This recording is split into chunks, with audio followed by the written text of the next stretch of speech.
Olá, Olá, tudo bom? tudo jóia, Fábio? Ótimo, então.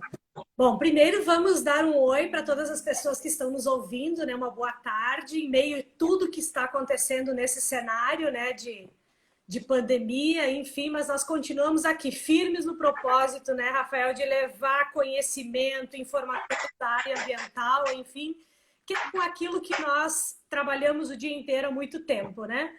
E ao longo desses Sim, dias a gente vem fazendo esses encontros, enfim, com esse objetivo, né, de poder transmitir, aproveitar esse tempo para a gente transmitir esse conhecimento, trocar informações.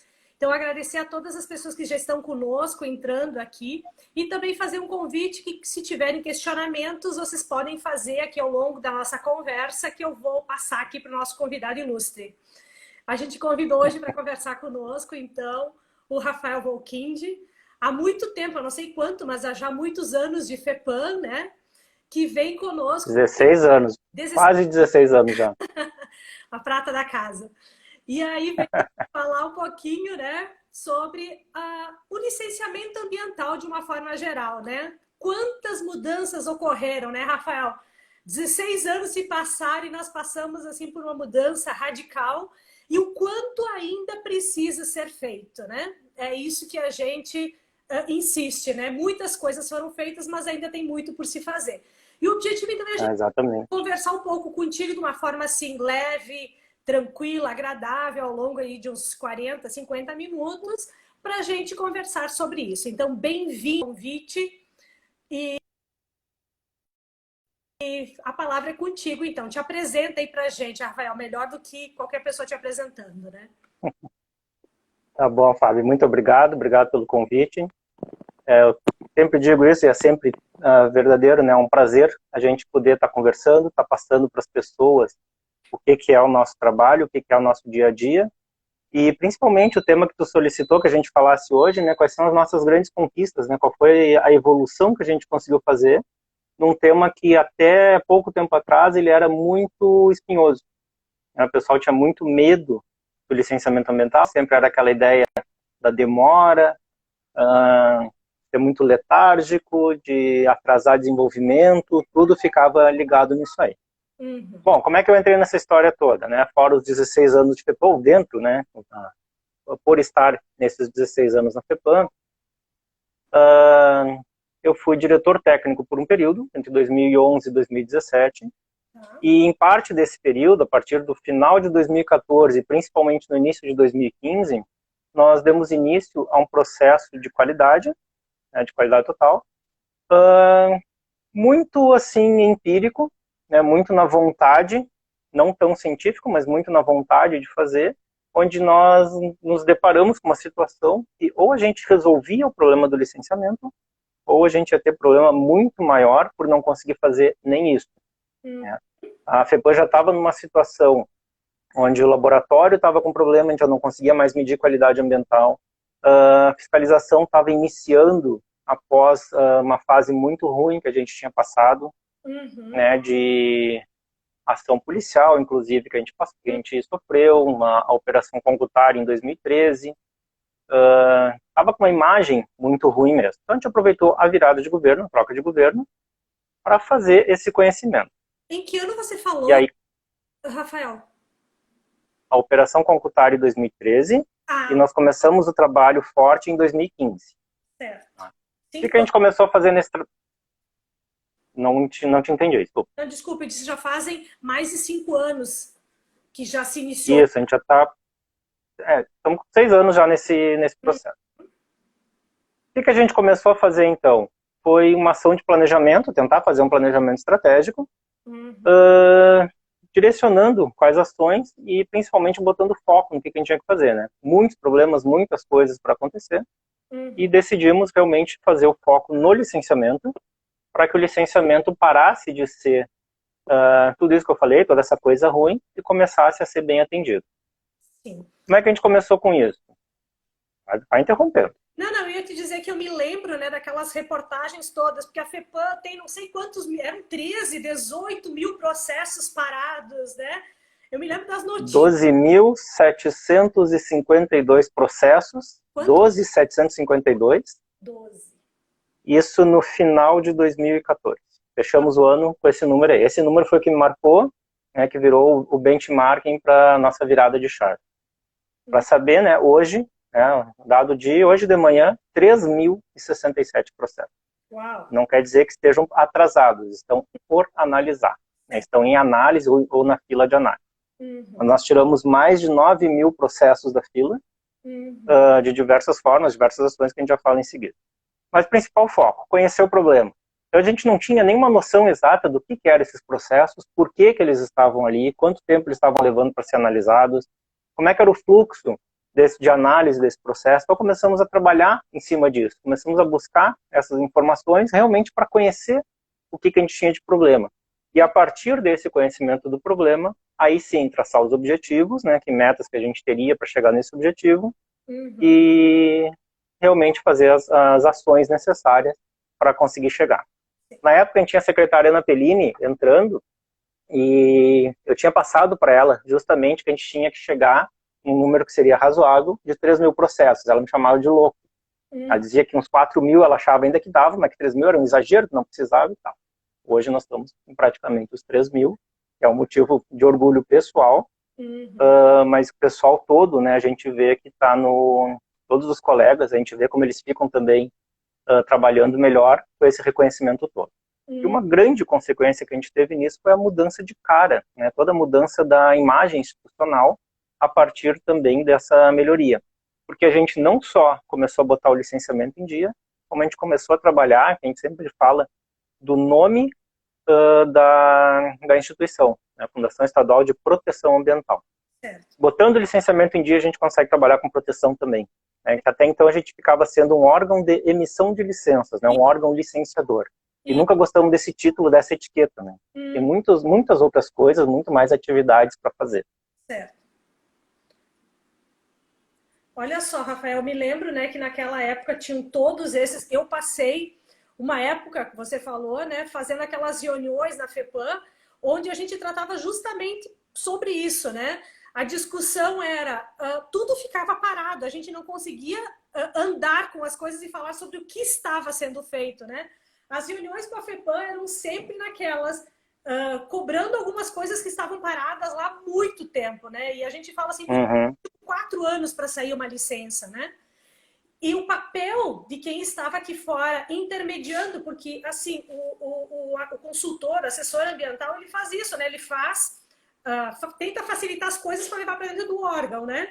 E era difícil fazer essa tramitação toda porque a gente não conseguia respostas, né? O empreendedor precisa de respostas, né?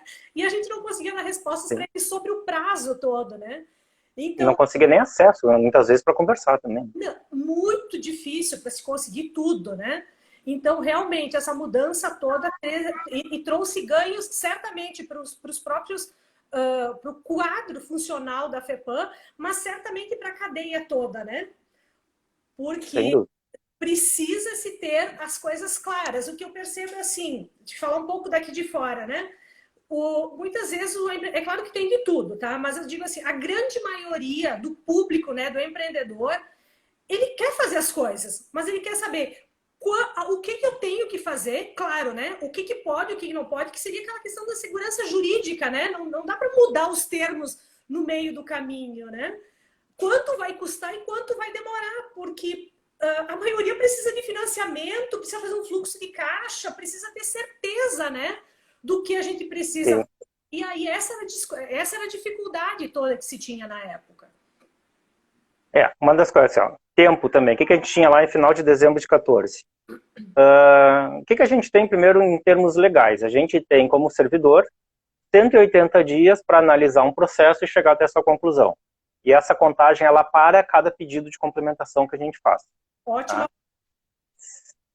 180 dias é um dado nosso que realmente é o que a gente tem que fazer. Para o empreendedor, para o investidor, para quem está solicitando uma licença, ele não quer saber desses 180 dias.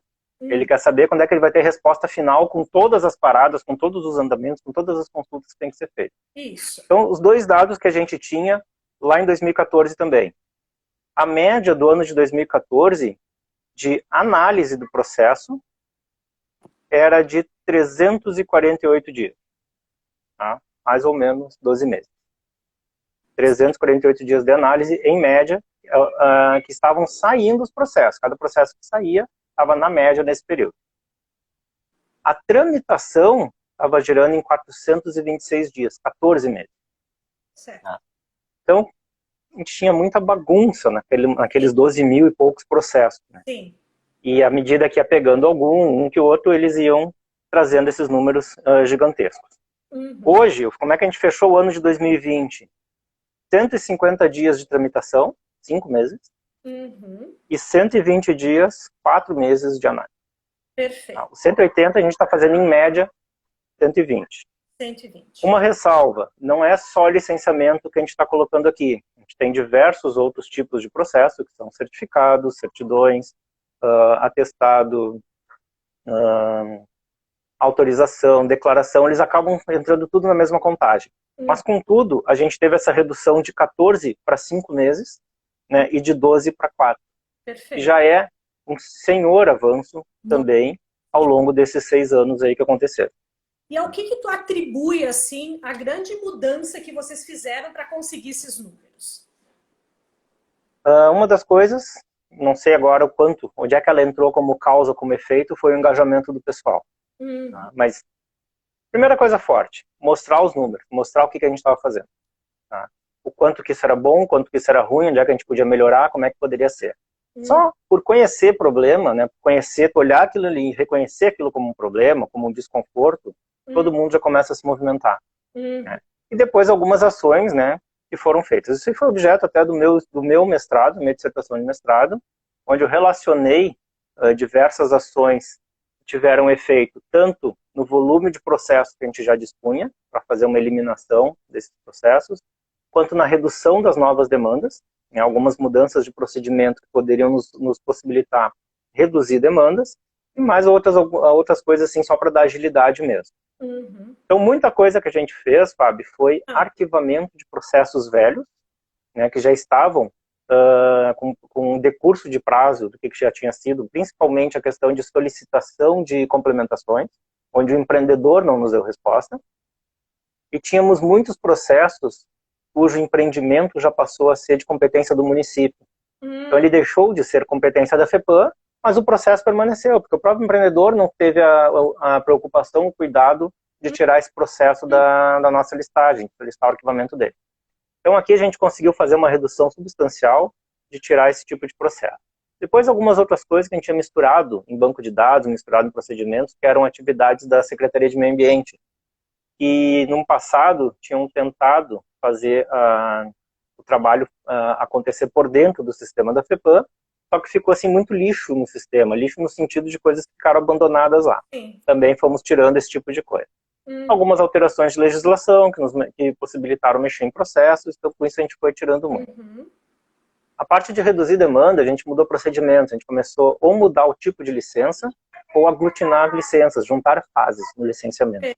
Então, uma das grandes coisas que a gente fez foi a LPI, que já está previsto desde 1997 na resolução do CONAMA, na resolução 237, e a gente começou a implementar isso. Já tinha algumas coisas implementadas, nós começamos a botar mais ainda.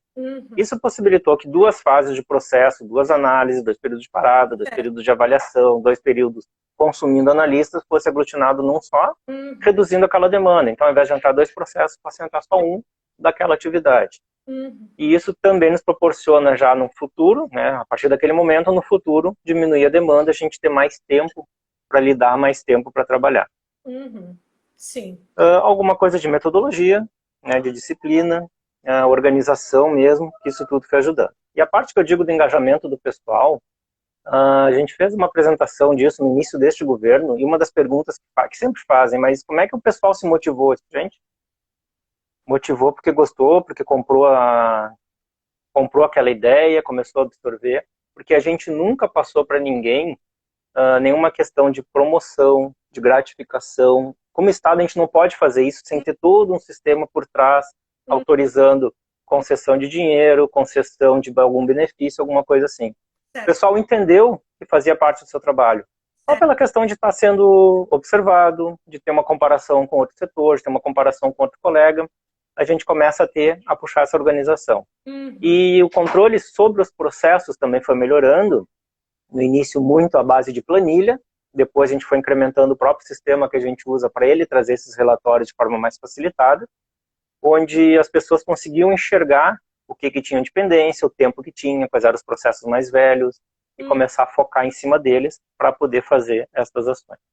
Perfeito. Eu acho que essa abordagem que tu trouxe é bem interessante. E a gente vê isso, tu trouxe para o engajamento, né, Rafael? Mas eu vejo assim que, de uma forma geral, conversando esses dias numa live com a Luísa Falkenberg, ela também ressaltou sobre isso. Em olhar os benefícios que aquilo vai se trazer e não só ficar o tempo inteiro lembrando e puxando do quanto tem de processo parado, quanto ineficiente. Quer dizer, isso não leva a lugar nenhum, né?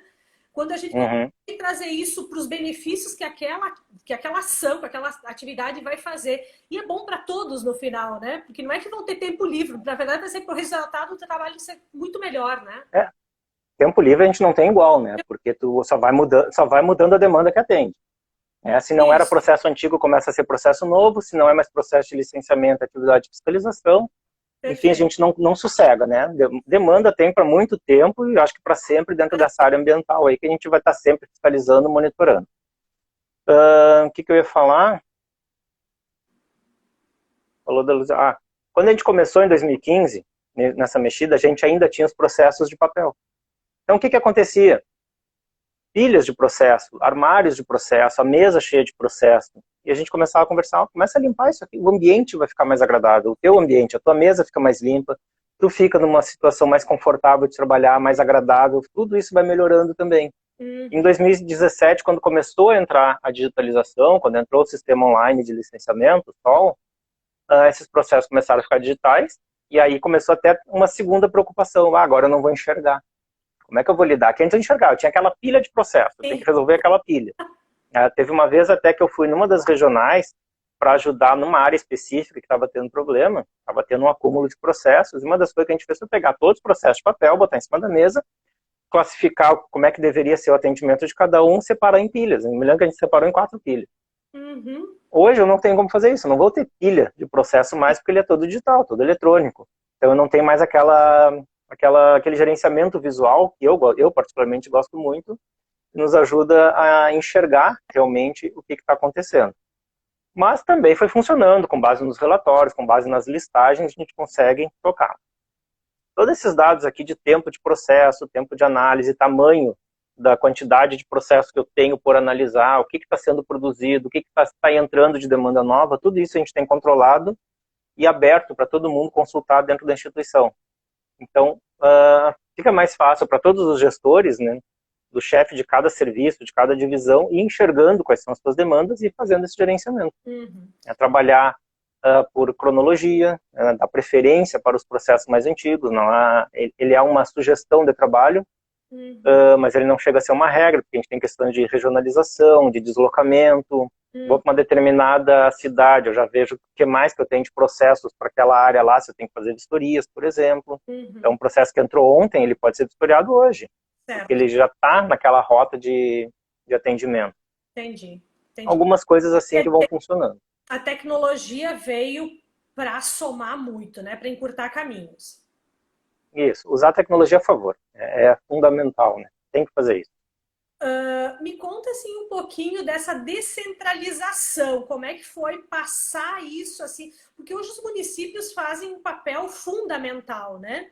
E a gente acaba atendendo em vários municípios diferentes e a gente vê assim, uns mais estruturados, outros não tanto, outros têm um caminho ainda para ser feito, né? Quer dizer, se tem um papel muito importante na mão dos órgãos municipais também, né? Como é que foi isso? Onde é que eles estão aí? Quais são os próximos planos para essa turma? Desde a Constituição de 88, que teve a atribuição comum à União, Estados e Municípios, depois com uma regulamentação na CONAMA 237, em 1997, e aí os municípios ganharam a atribuição formal, que começou a se trabalhar. O Rio Grande do Sul sempre foi um estado que teve muito avançado na municipalização. Então, desde 98, já começou a definir o que seria licenciado por município, e na época se fazia uma habilitação do município, se verificava equipe, capacidade técnica de atendimento, para que eles pudessem fazer essas atividades que na época eram chamadas de impacto local. Hoje eu gosto de chamar de competência municipal, porque a lei complementar 140 ela definiu bem por competência, né? O que é União, o que é Estado, o que é município. Uhum. Desta forma, o que a gente tinha? Enquanto durou aquela situação até a lei complementar 140, a gente trabalhou com próximo de 300 municípios, dos quase 500 que tem no estado, fazendo licenciamento ambiental, todos eles habilitados pelo CONSEMA, pelo Conselho Estadual de Meio Ambiente. A partir da Lei Complementar 140, todos os municípios passaram a estar habilitados. Hoje, se eu não estou enganado, são só 5 municípios que não licenciam no estado, todos os outros estão fazendo. Uau. O que o CONSEMA fez para se adequar à própria questão da Lei Complementar 140? Foi definindo, a partir do CONSEMA, até então era a FEPAM quem fazia isso, mas o CONSEMA passou a definir quais eram as atividades que cabiam aos municípios e quais atividades que cabiam ao Estado. E também definiu o que seria uma equipe mínima, o que seria uma capacidade estrutural mínima do município para poder fazer esse atendimento. O resultado é esse hoje, que praticamente todo mundo está licenciando, cada um dentro do que lhe cabe, dentro das suas competências, e fazendo a divisão do bolo, né? Realmente a divisão das tarefas, para que cada um possa fazer a sua parte em prol da situação. O que, por exemplo, é muito interessante de passar para o município, que o Estado não teria condição de fazer, não conseguiria dar atenção adequada, e o município, por ser menor, por estar mais próximo, ele consegue. Aqueles empreendimentos menores, que não é por serem menores que eles não têm impacto, que eles não causam problema, que eles não precisam ser cuidados. Mas pega lá a situação de mercado, academia, aqueles empreendimentos a caracterização muito local da cidade, principalmente. Alguma coisa também por tamanho. A gente tem as atividades de irrigação, por exemplo, até 50 hectares de irrigação de arroz é licenciado pelo município. A parte de parcelamento de solo, até 20 hectares da gleba, é licenciado pelo município. Porque o município está lá, ele consegue enxergar, ele consegue estar presente com muito mais facilidade. E se isso dependesse do Estado, a gente tem toda a questão de deslocamento, uma equipe proporcionalmente muito menor para poder fazer o atendimento de todo o território. Então isso ajuda bastante. Sim. Conhece exatamente o seu território, né? Sim, sem dúvida. É diferente, né, de quem está lá. Conhece a aldeia, né? Qual é o riachinho que está passando lá naquele bairro, que tem toda uma história por trás daquilo, né? Sim. Sabem que é a propriedade do João. É a propriedade da Dona Maria, eles sabem isso. E a gente não conhece pelo nome. Assim. A gente vai pelo número de empreendimento, por um nome de empreendedor, mas eles sabem a pessoa que é, o que faz, como é que age. Isso aí. Tem esse tipo de informação também, né? Um conhecimento informal, mas que ajuda bastante. Isso aí. E a tecnologia dos municípios, hein? Eu vou te confessar, Rafael, que eu já falei isso para várias pessoas, até de dentro da FEPAM, né? Porque a gente trabalha muito tempo com essa área, né? E a gente sempre vê assim, quando tem alguma oportunidade de se trazer alguma tecnologia nova, certo? E a gente precisa reunir dados... Deixa eu só fazer uma correção, Fábio. São só 2 municípios hoje que não estão licenciando. 2? Ok. 2, só 2. 495 fazem o licenciamento. Uau! Então, assim... a gente percebe assim que quando se precisa de algum dado, por exemplo, tá? Teve uma época, enfim, que a gente estava pesquisando alguma coisa para fazer um trabalho. E aí, eu estou preocupada porque o meu celular está dando que está terminando a bateria, ele está na tomada e não está carregando. Aí deu uma cortada agora, eu não ouvi tudo que tu falou. Começou a falar que estava fazendo um trabalho. Não, a gente, enfim, faz algum trabalho sobre pesquisa para implantar uma nova tecnologia para algum determinado resíduo, enfim, que seja, né? Eu vejo a dificuldade que a gente tem de reunir informações, do tipo assim, quantas indústrias metalúrgicas tem na região sul? Quantas, sabe, esse tipo de informação. Porque quando vem algum tipo de tecnologia que se pensa em ir buscar algum tipo de recurso junto, você precisa dessas informações. Né? Quanta areia de fundição é gerada no Rio Grande do Sul? Onde é que ela está localizada? Né? Então, desde aquela época que eu estive envolvida com isso, eu sempre projetei que o ideal seria se esses dados, é claro, estariam com o órgão ambiental, FEPAM. mas no caso de estar trabalhando com municípios, que esses sistemas estivessem interligados com a FEPAM. E hoje isso é algo que eu penso muito, assim, né? Se as prefeituras já estão, a gente vê a toda hora estão adquirindo vários tipos de sistemas de gestão diferentes. A gente enxerga que a FEPAM já trilhou um caminho, ela já tem muita coisa para ensinar. Como a gente não consegue organizar para que todos os municípios tivessem o mesmo tipo de sistema da FEPAM que pudesse se conversar? E aí sim a gente iria olhar de cima e enxergar o que teria para ser feito, né? Existe alguma coisa nesse sentido? Sim. O que a gente precisa fazer? Tudo isso que tu está falando se chama Sistema Estadual de Proteção Ambiental, onde a gente gostaria de centralizar todas as informações relacionadas ao licenciamento. Porque justamente pelo município ser competente, pela Constituição, pela Lei Complementar 140, ele é autônomo.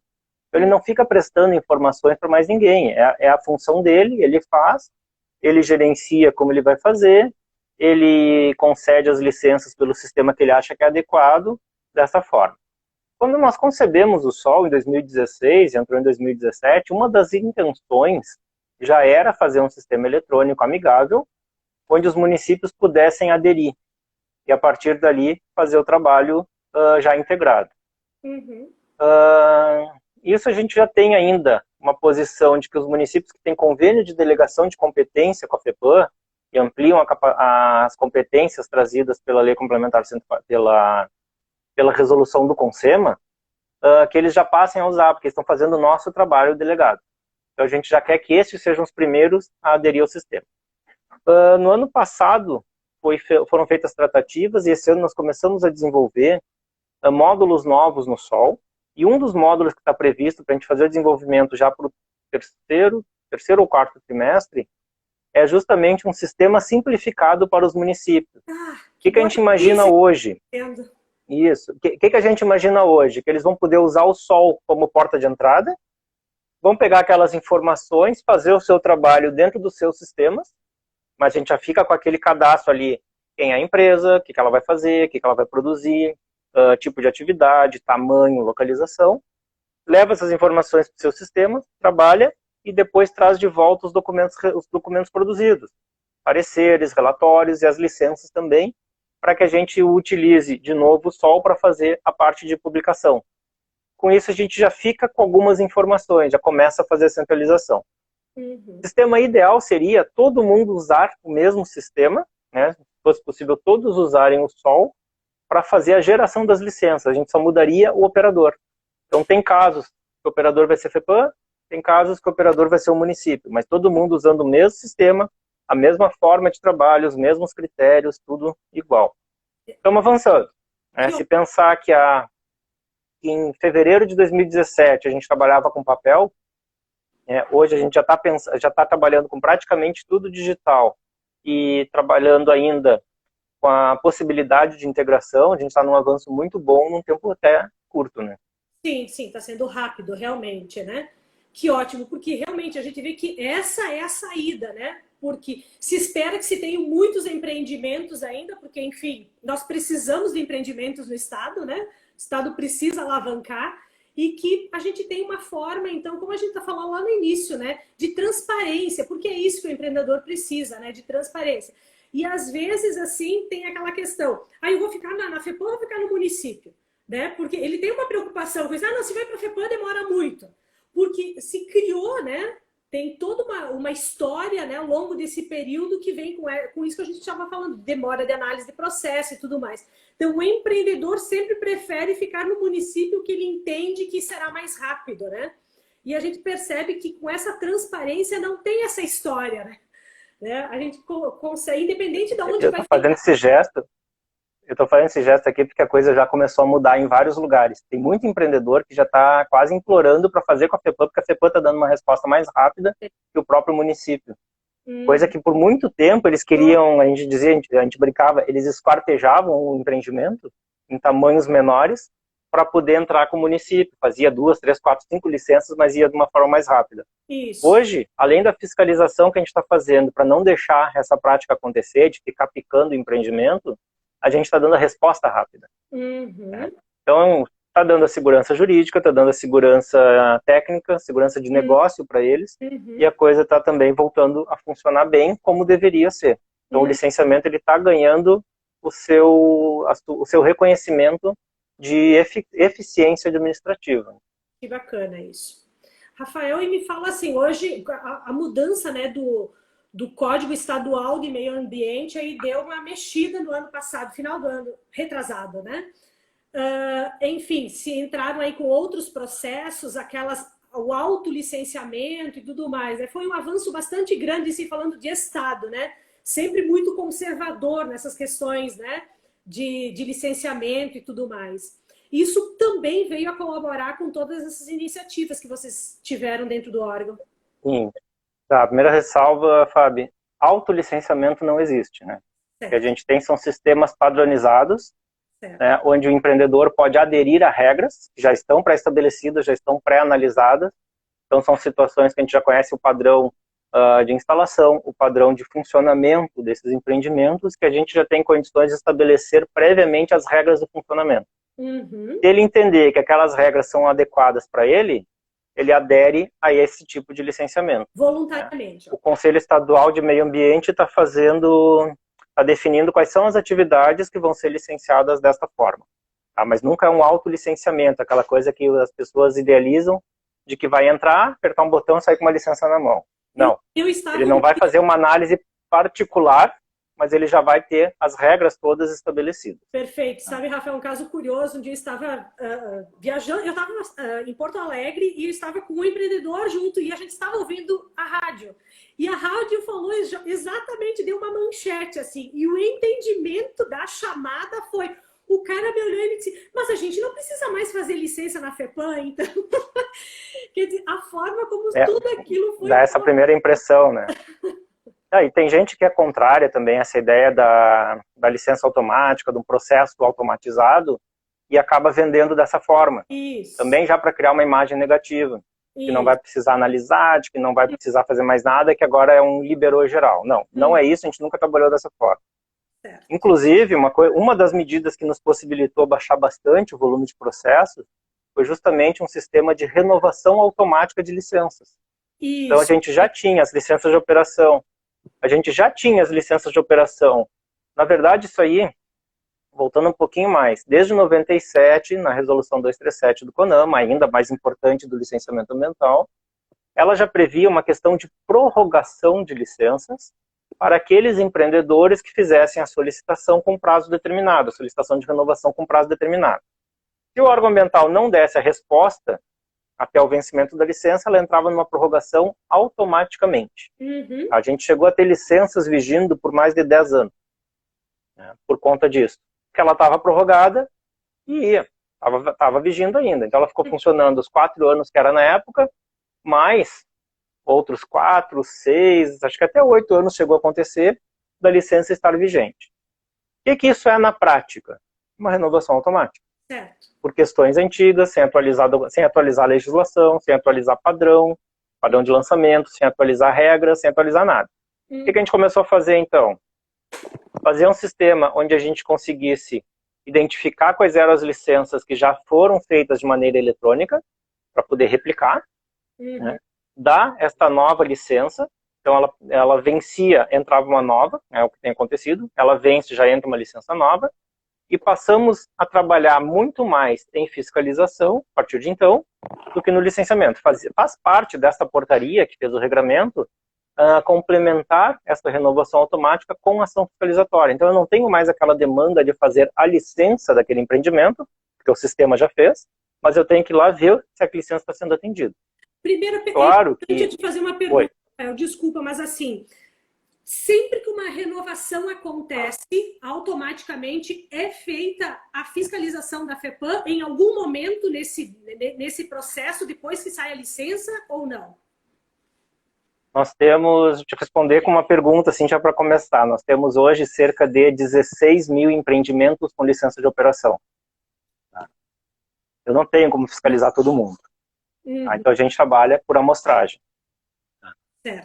Na portaria de renovação automática, não vou te saber o número agora, mas é um volume considerável. Então a gente começa a pegar desses empreendimentos, a gente controla quando é que foi a última vez que alguém esteve presente no empreendimento, se esse empreendimento teve alguma alteração, porque dentro da fiscalização a gente tem que atualizar as licenças, tem que manter a licença atualizada. Então a gente vai verificando quais são os casos.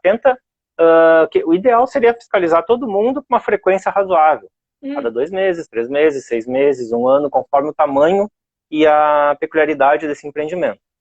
Mas na impossibilidade disso, a gente monta alguns critérios para poder estar presente em alguns desses empreendimentos e eles vão representando um todo.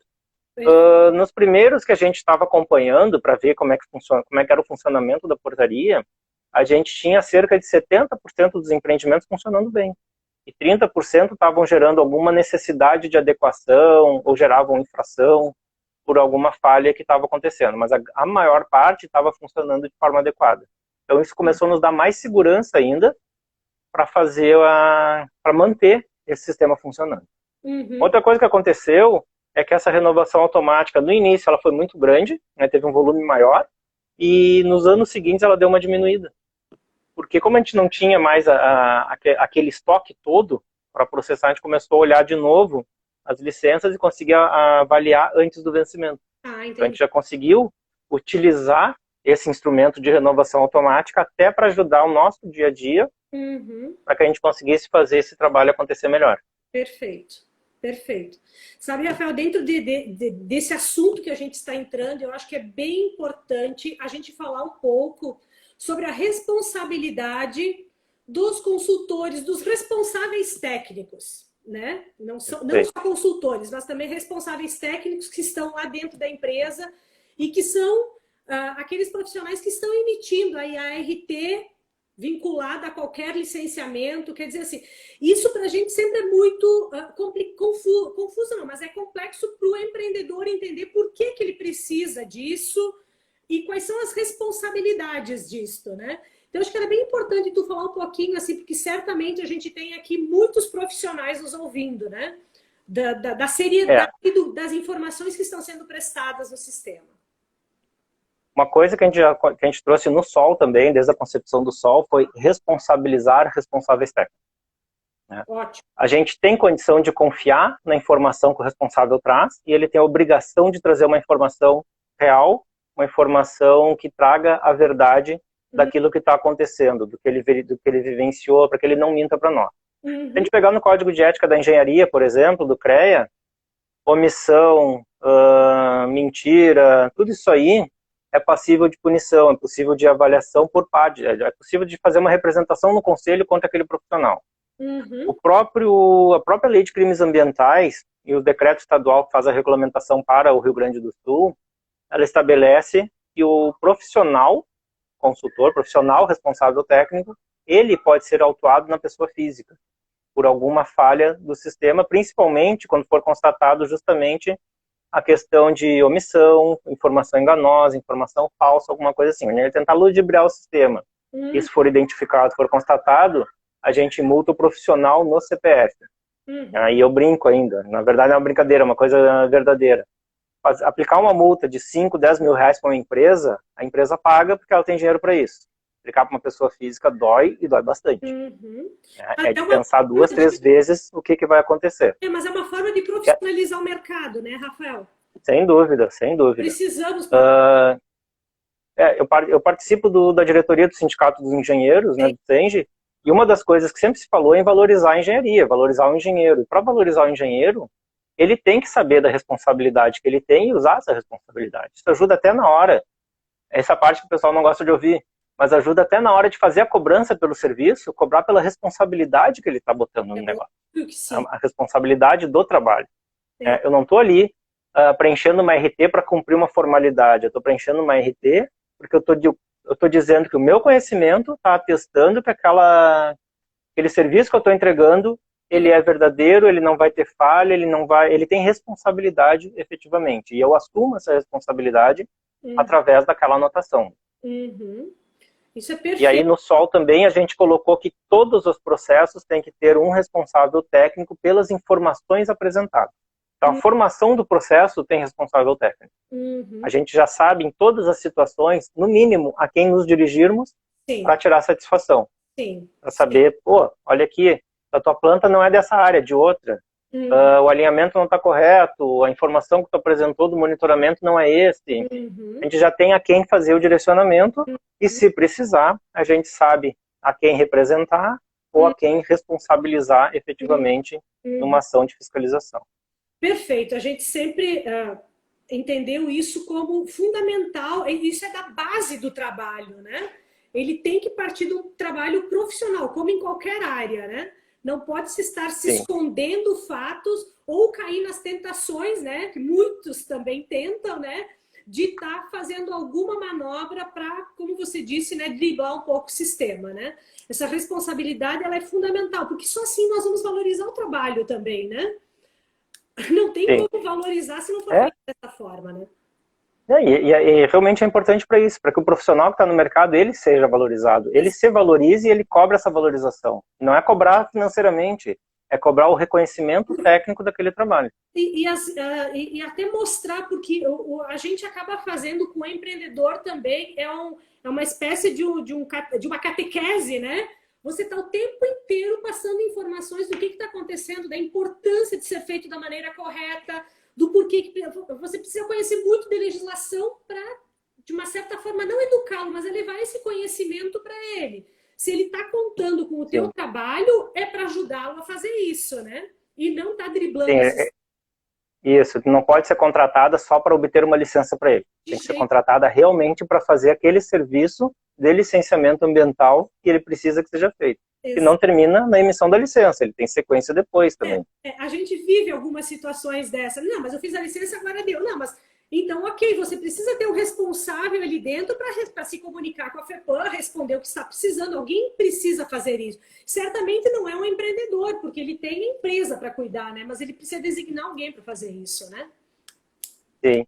Uma das coisas que eu falo, Fábio, até quando eu dou cursos, alguma coisa, é que o futuro, com essa história toda de modernização do licenciamento, de automatização de muita coisa, o futuro não vai ser o profissional para obter a licença, vai ser o profissional para manter a licença.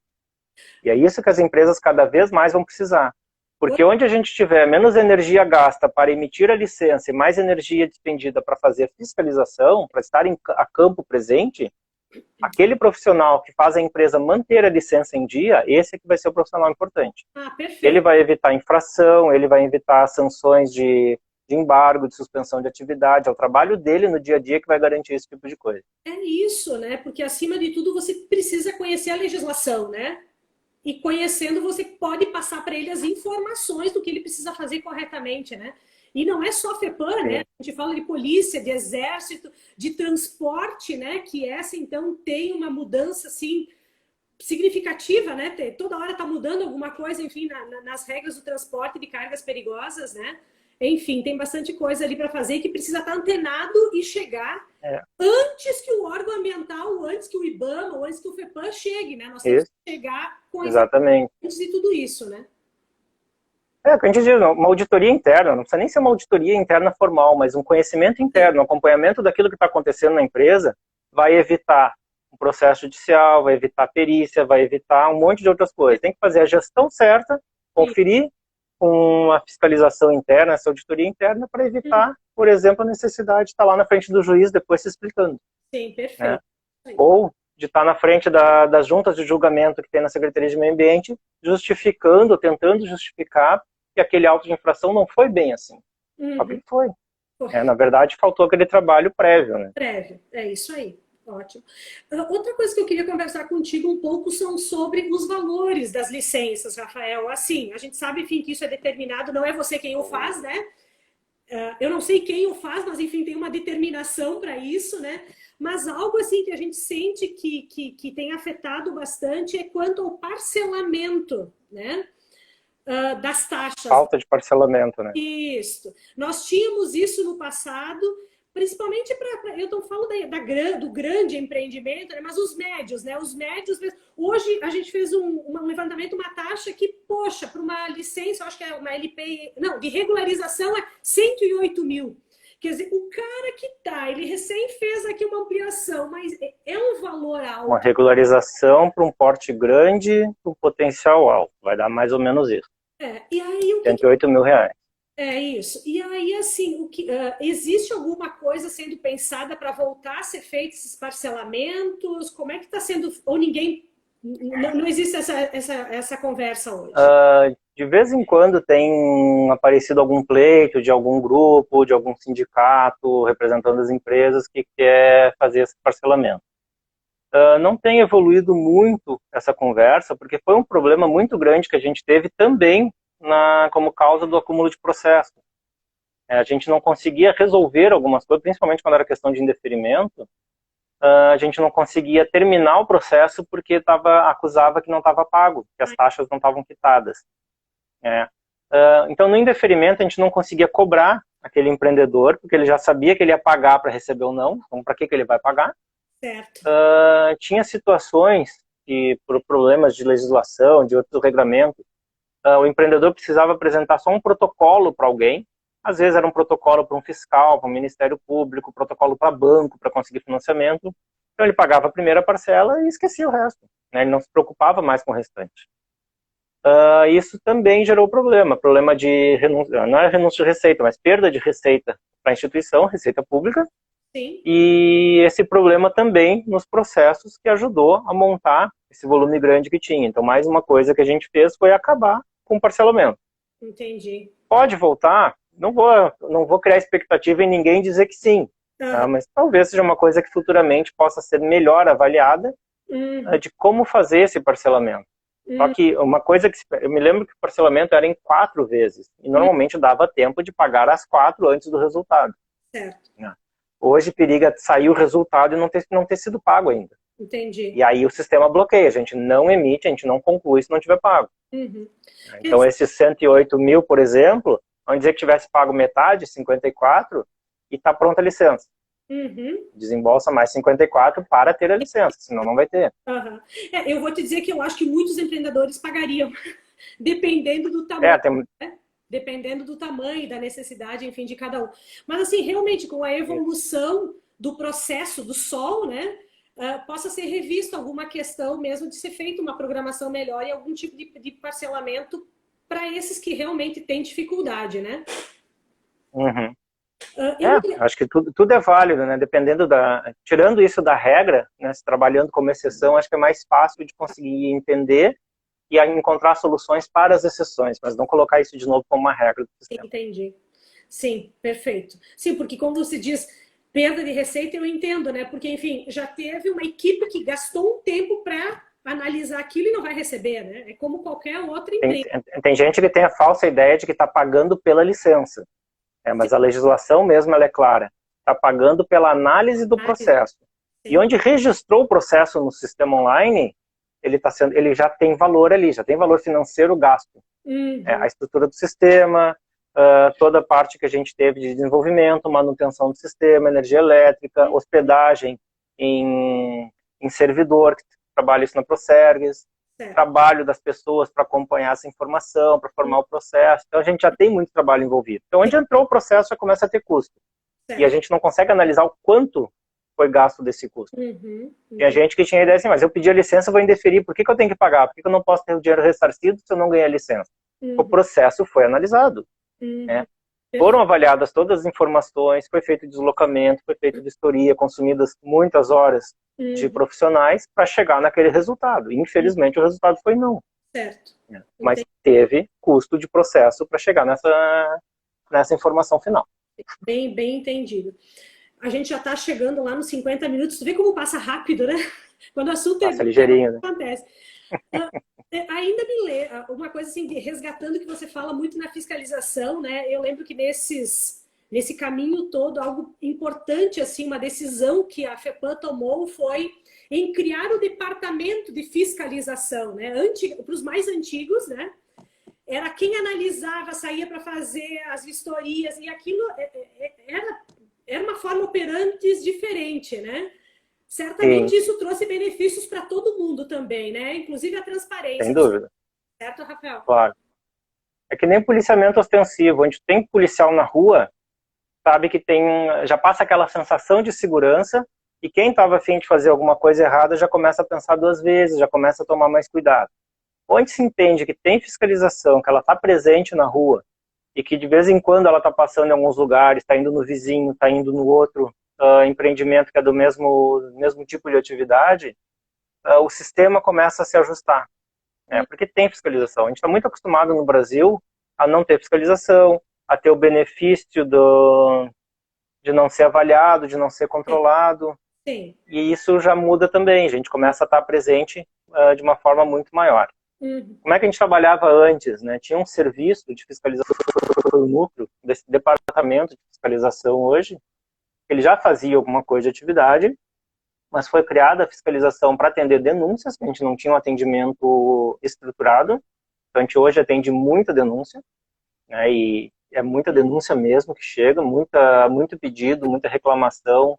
Algumas coisas não são procedentes, mas a gente avalia igual, porque a denúncia é em cima de alguma coisa, de algum dano, algum risco, né? Um potencial muito grande que está acontecendo. Uhum. Eu acho que essa é uma das maiores obrigações que a gente tem como órgão ambiental, de coibir que venham a acontecer situações como essa, e uma delas é atendendo a denúncia que está sendo feita. Isso também dá segurança para a população, para a sociedade.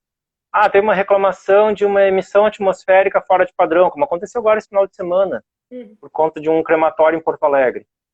A gente teve lá no final de semana, foi acionada a divisão de emergência ambiental, que é quem está disponível nos finais de semana, mas foi lá avaliar a situação, identificou o que estava acontecendo, entendeu qual era o problema, o problema já estava sendo encaminhado a solução, mas esteve lá presente. Perfeito. Então, nesse caso tinha sido um problema operacional, mas se fosse uma má operação dizer assim, com uma vontade de fazer uma má intenção, teria se visto o que era aquele caso e já coibiria os demais empreendimentos para não fazerem da mesma forma, para não fazerem coisa errada desse jeito. Ótimo. Sim, é uma forma de operar bastante inteligente, né? Que às vezes separa de quem está fiscalizando e traz o processo mais aberto, né? E também começamos a organizar operações de fiscalização. Alguma coisa, a maior parte por organização da própria FEPAM, o próprio departamento organiza as operações. Já fizemos operações simultâneas em diversas regiões do estado, já fizemos operações localizadas em cima de uma atividade, em cima de algum tipo de atividade, em bacia hidrográfica. Então a gente começa a diversificar também a forma de buscar verificar a regularidade dos empreendimentos e acompanhar o que está acontecendo. Também fazemos em conjunto com outras instituições, Brigada Militar, Ministério Público Estadual, Ministério Público Federal, Polícia Federal.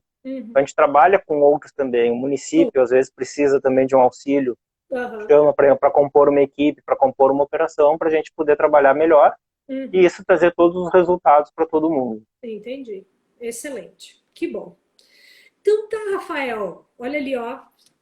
52 minutos já.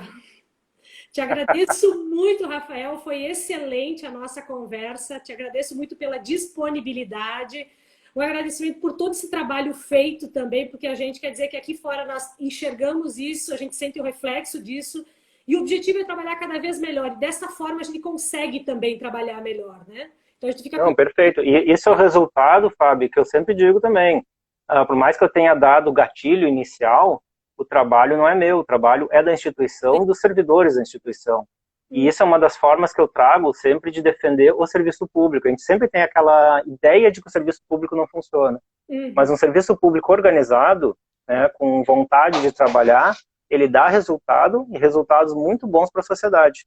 E é isso que a gente precisa. É essa característica que a gente tem que trazer e trazer para nós, né, e expor e levar isso para toda a população. Perfeito. Estão pagando impostos, estão pagando as taxas de licenciamento, algumas muito caras, mas que o resultado está aí, né? Que a gente está otimizando e melhorando cada vez mais o que a gente pode fazer. Perfeito, excelente. A gente fica muito contente com tudo isso, assim, porque como cidadão, né, e você também fora da instituição, um cidadão gosta disso e é o que todo mundo espera por isso, né? Enfim, está pagando os impostos, tem um serviço adequado por isso, nada mais do que isso. E ficamos felizes quando a gente vê que as coisas estão acontecendo, né? Que bom, então. Que bom, né? É isso que a gente busca mesmo. É isso aí. Rafael, muito obrigada mesmo por tudo. A gente fica sempre à disposição para daqui a pouco estar conversando novamente. Enfim, foi ótimo e te agradecer demais. Bom, eu que agradeço também, em nome da instituição inteira da FEPAM, a oportunidade de estar fazendo essa divulgação também do nosso trabalho. Obrigado. Obrigada a todos e um abraço, então. Até mais, até a próxima. Tchau, tchau. Tchau, tchau.